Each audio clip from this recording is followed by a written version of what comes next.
Okay, today we're going to be talking about Descendant Selectors. This is the last piece of notes for our section about selectors in CSS. And I saved this one for last because it is the most complicated to understand, but it's not something you can avoid. It's very, very useful and necessary to use when you're formatting parts of a web page. Okay, so I'm going to have you start out by adding this to your notes from yesterday.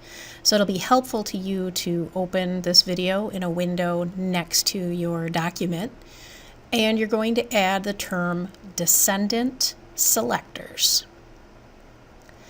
The concept of this type of selector is that what it does is it formats the area of the page based on the relationship to other selectors on the page.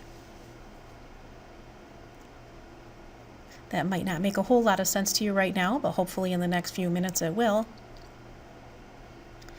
And when you're looking at CSS commands, you can always tell that you're dealing with descendant selectors because when you look at the selector to the left of the brackets, to the left of the declaration block, you'll see at least 2 selectors, possibly more, and they are separated with a space in between.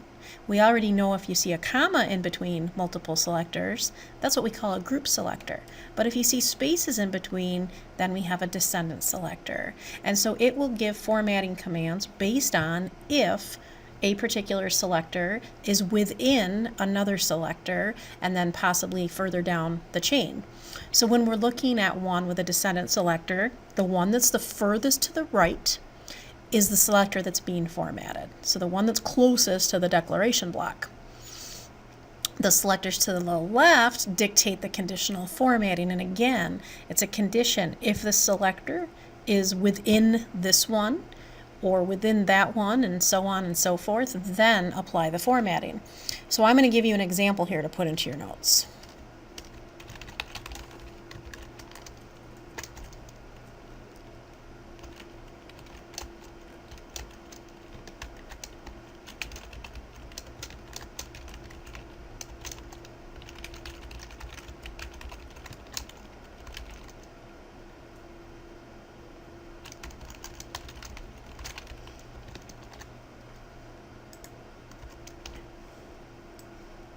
I'm just going to shrink the size so it shows up all together there. Oh, not quite there. There we go. Okay, so this particular command, I have 2 selectors. And again, this is referred to as a descendant selector. The one that's the closest to the brackets is the p tag. So this is what we're formatting. We are formatting the p tag, but only if it's located inside a head tag. And if those conditions are true, then it will give a color of purple and a background color of light blue. Now in the page, if there's a p tag down in the body, this particular command will not apply.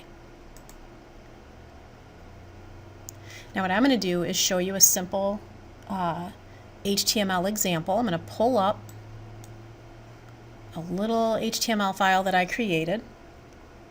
I haven't put the CSS in it yet, but if you look at the HTML, you'll see that I have a head and a body, and inside the body I have a bulleted list, or unordered list right here, and I have an ordered list right there. And if I go to my desktop and open that file,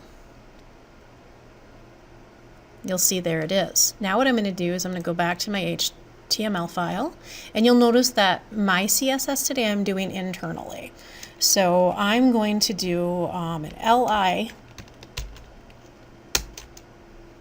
selector. So this is just a plain old type selector.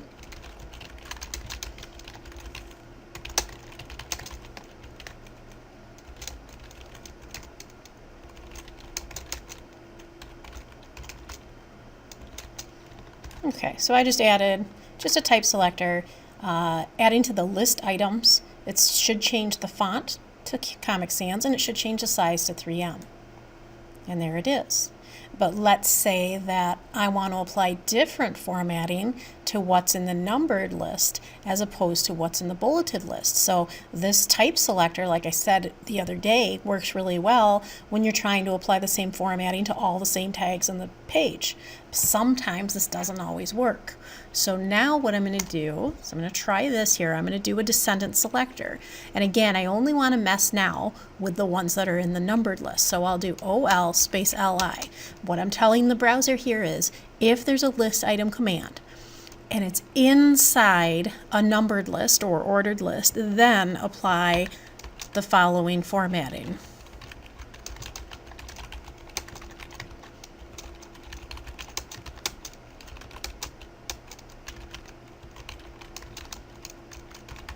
And let's see if that works. And sure enough, it did.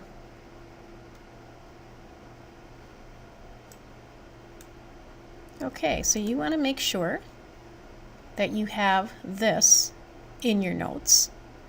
There are more terms that I'm going to be giving you, but this will give you a start.